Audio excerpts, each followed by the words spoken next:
আমি আজি এটো ভিডিওত আলোচনা কৰিম ক্লাস 10 ৰ জেনাৰেল সায়েন্সৰ চেপ্টাৰ নম্বৰ 6 জীৱন প্ৰক্ৰিয়া আৰু ইয়াৰ আগৰ ভিডিওত আমি তিনটা চেপ্টাৰৰ বিষয়ে আলোচনা কৰিছিলো চেপ্টাৰ নম্বৰ 10 চেপ্টাৰ নম্বৰ 5 আৰু চেপ্টাৰ নম্বৰ 9 তো এটো ভিডিওত আমি 6 নম্বৰ চেপ্টাৰটো বিষয়ে আলোচনা কৰিম তোমালোক আহি থকা ফাৰ্স্ট ইউনিট টেষ্টত এই চাৰিটা চেপ্টাৰ অহাৰ সম্ভাৱনা আছে তো এটো চেপ্টাৰত চেপ্টাৰ নম্বৰ 6 ত যিমান প্ৰশ্ন দীঘল প্ৰশ্ন আছে ভিতৰৰ বনোৱা প্ৰশ্নলি এক্সাৰসাইজ গুটে প্ৰশ্নৰ বিষয়ে আলোচনা কৰিম তো তোমালোকে এটা প্ৰশ্ন চাই যাবা যে প্ৰশ্নবোৰ আগতে কেনেকুৱাকে বনাই আহিছে তো ফাৰ্স্ট কোৱেশ্চনটো হৈছে খালুক সংশ্লেষণ কি খালুক সংশ্লেষণৰ সময়ত হোৱা মুখ্য ঘটনাসমূহ কি লিখা উদ্ভিদে কেনেকৈ কাৰ্বন ডাই অক্সাইড শোষণ কৰে লিখা এই গুটেখিনি বিজ্ঞানত তোমালোকক মই আগতে কৈছো এনেকুৱা দুটা তিনটা কোৱেশ্চন একেলগে মিলাই হেয়া তিনটা কোৱেশ্চন একেলগে মিলাই দিছে তো এইবিলাক ফাইনেলত আহা কোৱেশ্চন হয় সো ইয়াৰ কৈছে নাইবা আৰু এটা প্ৰশ্ন খালুক সংশ্লেষণ বাবে প্ৰয়োজনীয় প্ৰতিটো উপাদান উদ্ভিদে কত পায় তো মই এইবিলাকৰ আনসাৰ পঢ়ি নিদিও যেহেতু এটো বায়োলজি হয় ইমানখিনি বুজাবলগীয়া নাই তোমালোকে নিশ্চয় পঢ়িলে বুজি পাবা তো তোমালোকে আনসাৰবোৰ চাই যোৱা তো এটোৰ আনসাৰ হৈছে এনেকুৱাকে লিখা হৈছে ফাৰ্স্ট খালুক সংশ্লেষণটো কেনেকৈ হয় এটো ইয়াতে লিখা হৈছে তাৰ পিছতে তোমাৰ খালুক সংশ্লেষণৰ সময়ত হোৱা মুখ্য ঘটনাসমূহ হল এইকিটা লিখা হৈছে তাৰ পিছতে তোমাৰ নাইবাৰ প্ৰশ্নৰ উত্তৰটো এই খালুক সংশ্লেষণৰ বাবে প্ৰয়োজনীয় উপাদান এটো ইয়াতে লিখা হৈছে এইকিটা তো তোমালোকে নিশ্চয় এটো বুজি পাইছা এইখিনি প্ৰশ্ন তো তোমালোকৰ পৰীক্ষাত জেনেকুৱাকে প্ৰশ্ন বনাই আহিব তেনেকুৱা আনসাৰ দিবা ইয়াতে তিনটা প্ৰশ্ন এটো এটা প্ৰশ্নৰ উত্তৰ যে খালুক সংশ্লেষণ বাবে প্ৰয়োজনীয় উপাদান এটো কাৰ্বন ডাই অক্সাইড বায়ুমণ্ডলৰ পৰা উদ্ভিদে পত্ৰৰন্ধনৰ মাজেৰে কাৰ্বন ডাই অক্সাইড আহৰণ কৰে পানী উদ্ভিদে মাটিৰ পৰা শিপাৰ সহায়ত পানী শোষণ কৰে সূৰ্য ৰশ্মি সূৰ্যৰ পৰা পায় তো তোমালোকে আনসাৰবোৰ শিকি লবা প্ৰশ্ন জেনেকুৱাই বনাই এটো এটা প্ৰশ্নৰ উত্তৰ তো ইয়াতে প্ৰশ্নটো তোমাক একেলগে দিছে মই এটা প্ৰশ্নটো ভালকৈ আলোচনা কৰি দিও তো প্ৰশ্নকিটাৰ আনসাৰ এনেকুৱা স্টেপ বাই স্টেপ আছে যে এটো এনেকুৱা কথা নহয় যে এটো এটাই প্ৰশ্ন ইয়াতে তিনটা টপিকত এটাই আনসাৰ ইমান দীঘল এটো নহয় তোমালোকৰ এটা এক্সট্ৰাকে প্ৰশ্ন আহিব পাৰে 2 মাৰ্কৰ কাৰণে তো তোমালোকে এনেকুৱাকে পঢ়ি লবা তো ইয়াৰ পিছত চোৱা ইয়াৰ পিছত 2 নম্বৰ কোৱেশ্চনটো হৈছে পাচক উৎসেচকৰ কাৰ্য কি তো পাচক উৎসেচকৰ কাৰ্যটো ইয়াতে তোমালোকক দিয়া হৈছে তোমালোকে চাই লোৱা এটো মানুহৰ দেহত নিহৰণ হোৱা বিভিন্ন পাচক উৎসেচকবোৰৰ কাৰ্য হল এটো লালটি এমাইলেজ তো পেপচিন পিত্তৰস এই তিনটা তাৰ পিছে ই নম্বৰটো দিছে টিপচিন এটো লাইপেজ তো ক্ষুদ্ৰান্তৰ ৰস তো এইকিটা হৈছে পাচক উৎসেচকৰ কাৰ্য নাম্বাৰ 3 টো হৈছে শোষণ হ'ব পৰাকৈ ক্ষুদ্ৰান্তত খাদ্য কেনেকৈ পাচন হয় এটো তোমাৰ এখিনি ভালকৈ পঢ়ি লবা একেবাৰে ধুনিয়াকৈ মই পঢ়ি দি ভিডিওটো দীঘল কৰিব বিচৰা নাই তো তোমালোকে ইয়াৰ আগৰ প্ৰশ্নটো চোৱা শ্বাস প্ৰশ্বাসত অক্সিজেন আহৰণ কৰিবৰ বাবে স্থলচৰ জীৱতকৈ জলচৰ জীৱৰ সুবিধা কি তো এটো এখিনি পঢ়ি লবা ইয়াৰ পিছত অলপ আছে তো এটো এখিনিতে তোমালোকে চাই লোৱা ইয়াৰ আগত 5 নম্বৰ কোৱেশ্চনটো চোৱা এই কোৱেশ্চনবোৰ বহুত ভালকৈ লিখি দিয়া আছে তোমালোকে এবাৰ ৰিডিং পঢ়িলে বুজি পাবা ভালকৈ মনোযোগৰে আগতে বুজি লবা প্ৰশ্নটো পঢ়ি তাৰ পিছত লিখি কেনে মুখস্থ কৰিবা বা ফাৰ্স্টত লিখি কেনে অলপ বুজি পিছত মুখস্থ কৰিবা চোৱা ইয়াৰ 5 নম্বৰ কোৱেশ্চনটো কৈছে কি পথাৰে বিভিন্ন জীৱদেহত গ্লুকোজ জাৰিত হৈ শক্তি উৎপন্ন কৰে নাইবা ইয়াত কৈছে জীৱৰ গ্লুকোজৰ পৰা নিৰ্গত শক্তিৰ বিভিন্ন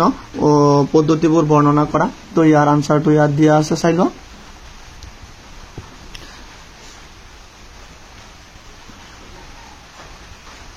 এইখিনি শক্তি নিৰ্গত হৈ লৈকে তো ইয়াৰ পিছত 6 নম্বৰ কোৱেশ্চনটো চোৱা 6 নম্বৰ কোৱেশ্চনটো কৈছে মানুহৰ দেহত অক্সিজেন আৰু কাৰ্বন ডাই অক্সাইড কেনেকৈ পৰিবহন হয় তো এটো ইয়াত এইখিনি আনসাৰ ইয়াৰ বাকিখিনি এফালে আছে তোমালোকে চাই লোৱা এইখিনি তো ইয়াৰ পিছত 7 নম্বৰ কোৱেশ্চনটো চোৱা মানুহৰ পৰিবহন তন্ত্ৰৰ মুখ্য ভাগ কেইটা আৰু কি ইয়াৰ কাৰ্যসমূহ কি দুটা প্ৰশ্ন একেলগে লগা আছে তো এটো ভালকৈ চাই লবা এটো চেপ্টাৰৰ প্ৰশ্নটো অলপ দীঘল হয় ইয়াতে 3 মাৰ্কৰ কোৱেশ্চনো আহে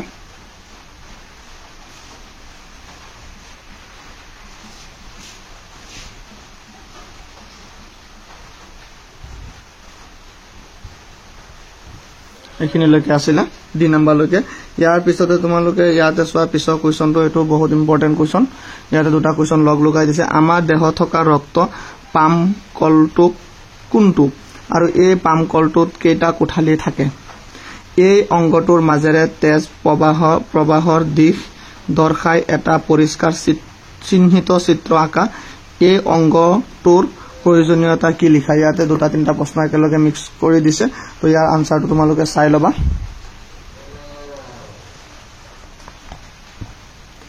এইটো মানুহৰ হৃদযন্ত্ৰৰ আভ্যন্তৰীণ গঠন এই গঠনটো ইয়াতে দিয়া হৈছে চিত্ৰ সহ আহিব পাৰে আৰু তাৰ অংগসমূহ দেখুৱাই দিয়া হৈছে আৰু তাৰ পিছত এইখিনি তাৰ বিষয়ে লিখা হৈছে চাই লোৱা প্ৰয়োজনীয়তাৰ কাৰণ এইখিনি দিয়া হৈছে তো এইখিনি ভালকে উঠাই লবা ইয়াৰ আগত চোৱা 9 নম্বৰ কোৱেশ্চনটো মানুহৰ দেহত সংঘটিত দৈত্য ৰক্ত সংবহন তন্ত্ৰটো বৰ্ণনা কৰা ইয়াৰ প্ৰয়োজনীয়তা কি তো এইখিনি আনসাৰ আছে বহুত প্ৰশ্নৰ ভিতৰত বনোৱা প্ৰশ্ন তোমালোকে চাই লবা এই প্ৰশ্নবোৰ গোটেই কিটা ইম্পৰ্টেন্ট হয় ইয়াৰ আগত তোমালোকে 10 নম্বৰ কোৱেশ্চনটো চোৱা 10 নম্বৰ স্বপোষিত পুষ্টিৰ কাৰণে কি কি কাৰকৰ প্ৰয়োজন ইয়াৰ উপজাত পদাৰ্থবোৰ কি কি জাইলেম আৰু ফ্লোৱেমৰ দ্বাৰা ঘটা দ্ৰব্যসমূহৰ পৰিবহনৰ পাৰ্থক্যবোৰ কি কি তো ইয়াতে গোটেই আনসাৰটো দিয়া হোৱা আছে চাই লোৱা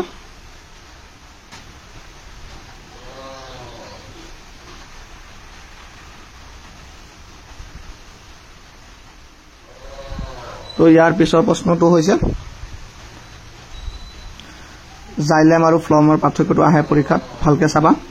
ইয়াৰ আগৰ প্ৰশ্নটো 11 নম্বৰটো হৈছে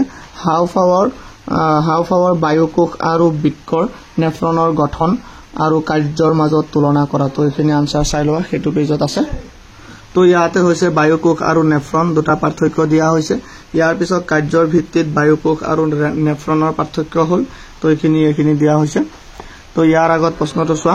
12 নম্বৰটো উদ্ভিদে কি কি উপায়েৰে বৰ্জিত পদাৰ্থ ত্যাগ কৰে তো এইখিনি চাই লোৱা ইয়াত উপায়বোৰ দিয়া আছে ইয়াৰ নম্বৰ বাষ্পমোচন কোষৰ ৰসদানিত সঞ্চয় মাটিত বৰ্জিত পদাৰ্থ ত্যাগ ৰেজিন আৰু আঠা হিচাপে তো এইখিনি দিয়া আছিল ইয়াৰ আগৰ প্ৰশ্নটো চোৱা 13 নম্বৰটো 13 নম্বৰ প্ৰশ্নটো কৈছে আমাৰ শৰীৰত মূত্ৰ উৎপাদন পদ্ধতিটো বৰ্ণনা কৰা আমাৰ শৰীৰৰ মূত্ৰ উৎপাদন পদ্ধতিটো বৰ্ণনা কৰিব দিছে নাইবা আমাক খুদিছে যে নেফ্ৰনৰ কাৰ্যপ্ৰণালী বৰ্ণনা কৰা ৰেচন প্ৰক্ৰিয়া কি চিহ্নিত চিত্ৰৰ সহায়ত নেফ্ৰনৰ গঠন আৰু কাৰ্য বৰ্ণনা কৰা ইয়াতে তিনটা কোৱেশ্চনৰ আনসাৰ ইয়াত দি দিয়া হৈছে পৰীক্ষা যেনেকুৱাকে আহে তোমালোকে লিখি লবা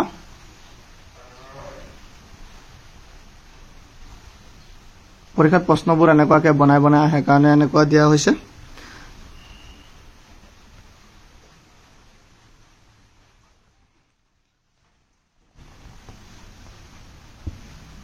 এইখিনিলৈকে আছে তো 14 নম্বৰ কোৱেশ্চনটো চোৱা 14 নম্বৰ কোৱেশ্চনটো হৈছে শ্বসন কি মানুহৰ দেহত অক্সিজেন আৰু কাৰ্বন ডাই অক্সাইড কেনেকৈ পৰিবহন হয় তো এইখিনি চাই লোৱা আনসাৰটো তো অক্সিজেনৰ পৰিবহন এটো দিছে তিনটা স্টেপত দিয়া আছে তোমালোকে চাই লোৱা দুটা স্টেপত আৰু কাৰ্বন ডাই অক্সাইডৰ পৰিবহন ইয়াৰ পাৰ্থক্য আহিব পাৰে ভালকে পঢ়ি লবা এই দুটাৰ পাৰ্থক্য আহিব পাৰে তো ইয়াৰ আগত চোৱা 15 নম্বৰ কোৱেশ্চনটো হৈছে খবাত আৰু অবাত শোষণৰ মাজৰ পাৰ্থক্য কি কি খবাত আৰু অবাত শোষণ সম্পাদন কৰা প্ৰাণীৰ নাম লিখা তো এটো তোমালোকে চাই লোৱা আনসাৰ তো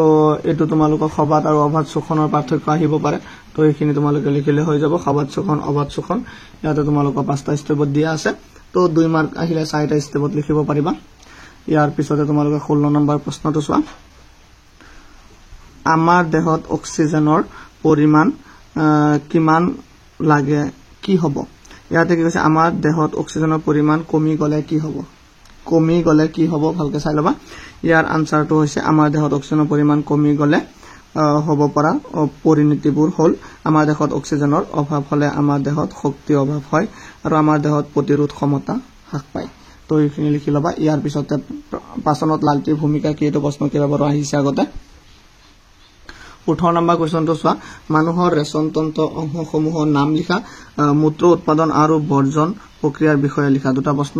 একলগ কৰি দিয়া হৈছে তো এইটো আনসাৰটো চাই লোৱা তোমালোকে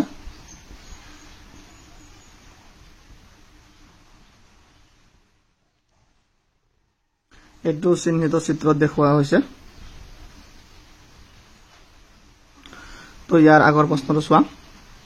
19 নম্বৰ প্ৰশ্নটো হৈছে উচ্চ খাপৰ উদ্ভিদৰ পৰিবহন তন্ত্ৰৰ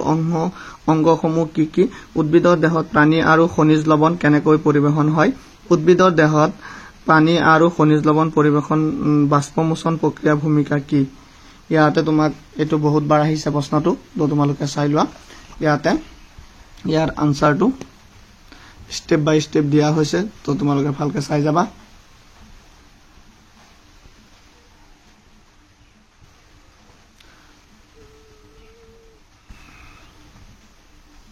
তো ইয়াৰ আগত 20 নম্বৰ কোৱেশ্চনটো চোৱা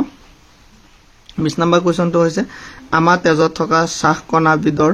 নাম লিখা কণাবিধৰ কাৰ্য উল্লেখ কৰা এটো হৈছে শ্বাস কণাবিধৰ নাম হল হিমোগ্লোবিন এটো এমসিকিউ তো আহে আৰু এমসিকিউ ৰ ভিডিও মই ইয়াৰ পিছৰ ভিডিও দিম চাৰিটা চেপ্টাৰৰ এমসিকিউ অল এটা ভিডিওটো তোমালোকক দি দিম সায়েন্সৰ মেথছৰ তেনেকুৱাকে তো তোমালোকে চাবা আৰু এটো ভিডিও তোমালোকে চাবা আৰু ভিডিওটো যদি ভিডিওটো ভাল লাগে লাইক কৰিবা শেয়াৰ কৰিবা কমেন্ট কৰিবা ইয়াৰ পিছত তোমালোকে 21 নম্বৰ কোৱেশ্চনটো চোৱা পিছত কৈছে এটো কৈছে এখিলা পাতৰ পচ্ছছেদ আকা আৰু তাৰ সঠিক ভাবে চিহ্নিত কৰা তো এটো তোমাক ইয়াতে মই তোমালোকক দেখাই দি আছো পাতখিলা এটো কিতাপতে আছিল ইয়াৰ পিছত 22 নম্বৰ কোৱেশ্চনটো চোৱা পাতত থকা সেউজীয়া বিন্দুবোৰৰ নাম লিখা এইবোৰৰ কাৰ্য প্ৰদৰ্শন কৰা এটো প্ৰশ্ন আহে বহুত ইম্পৰ্টেন্ট হয় তো পাতত থকা সেউজীয়া বিন্দুবোৰৰ নাম হল হৰিতকণা ইয়াৰ কাৰ্য হল ই খালু সংশ্লেষণ প্ৰক্ৰিয়াত সহায় কৰে তাৰপিছত 23 নম্বৰ কোৱেশ্চনটো চোৱা পত্ৰৰন্ধ্ৰ ছিদ্ৰটি মুকলি আৰু বন্ধ হোৱাৰ ৰক্ষী কোষ ভূমিকাত চমুকৈ ব্যাখ্যা কৰা নাইবা পত্ৰৰন্ধ্ৰ ছিদ্ৰ খোলা অৱস্থাত আৰু পত্ৰৰন্ধ্ৰ বন্ধ অৱস্থাত এটা চিহ্নিত চিত্ৰ অংকন কৰা তো ইয়াৰ আনসাৰটো চাই লোৱা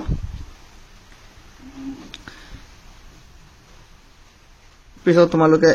24 নম্বৰ কোৱেশ্চনটো চোৱা মানুহৰ উশাহ নিশাহত প্ৰক্ৰিয়া বৰ্ণনা কৰা তো ইয়াৰ 24 নম্বৰ কোৱেশ্চনৰ আনসাৰটো চাই লোৱা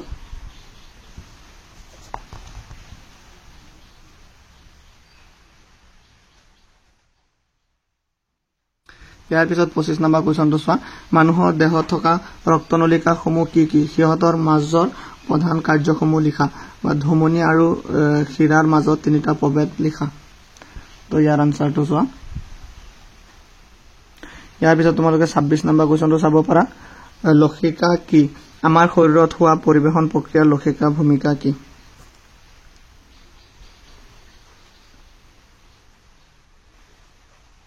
ইয়াৰ পিছত 27 নম্বৰ কোৱেশ্চনটো চোৱা 27 নম্বৰ কোৱেশ্চনটো হৈছে জৈৱ অনুঘটকবোৰ কি এনে দুটা অনুঘটকৰ নাম লিখা আমাৰ শৰীৰত এইবোৰে গ্ৰহণ কৰা ভূমিকাৰ বিষয়ে আলোচনা কৰা প্ৰাকগ্ৰন্থিৰ দ্বাৰা তোমাৰ পাকস্থলী নিঃসৰণ হোৱা হাইড্ৰক্লৰিক এচিডৰ কাৰ্য কি তো এটো আনসাৰটো চাই লোৱা ইয়াৰ পিছত তোমালোকে চাই লোৱা 27 নম্বৰ কোৱেশ্চনটো মানুহকে ধৰি অন্যান্য বহুকোষী জীৱৰ বাবে লাগতিয়াল অক্সিজেন কেৱল ব্যাপন প্ৰক্ৰিয়াৰে আহৰণ কৰি লোৱাটো কিয় পৰ্যাপ্ত নহয় তো এটো প্ৰশ্ন ডাইৰেক্ট কিতাপত আছিলেই তো এটো ইম্পৰ্টেন্ট হয় ইয়াৰ আনসাৰটো চাই লোৱা বহুত ধুনীয়াকৈ লিখি দিয়া হৈছে তোমালোকে লিখি লবা আৰু 28 নম্বৰটো আমি কিহৰ ওপৰত ভিত্তি কৰি কোনো এটা জীৱ জীৱিত নিমিত তাক ঠাৱৰ কৰিব পাৰিম তো এটো তোমালোকৰ এই আনসাৰবোৰ বিশ্বাস যোগ্য হয় তোমালোকে ইয়াতে কোনো ভুল নাই তোমালোকে ভালকে পঢ়ি লবা আৰু বুজি লবা এটো তোমালোকৰ 28 নম্বৰৰ কোৱেশ্চনৰ আনসাৰ হয় তো ইয়াতে 19 নম্বৰটো চাই লোৱা 19 নম্বৰটো হৈছে জীৱৰ বাবে প্ৰয়োজনীয় কেঁচা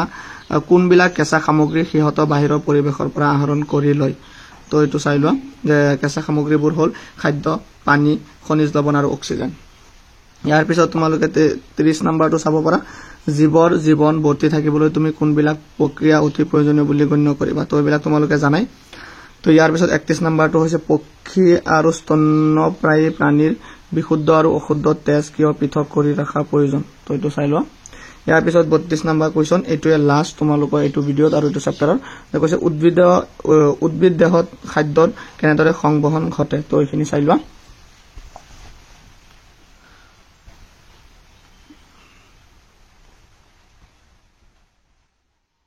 তো এইখিনি আছিল এইটো ভিডিও যদি ভিডিওটো তোমালোকৰ ভাল লাগে কমেন্ট কৰিবা আৰু লগৰ বন্ধু বান্ধৱীসকলক শেয়াৰ কৰি দিবা যাতে সিহঁতে চাই কেনে উপকৃত হয় থ্যাংক ইউ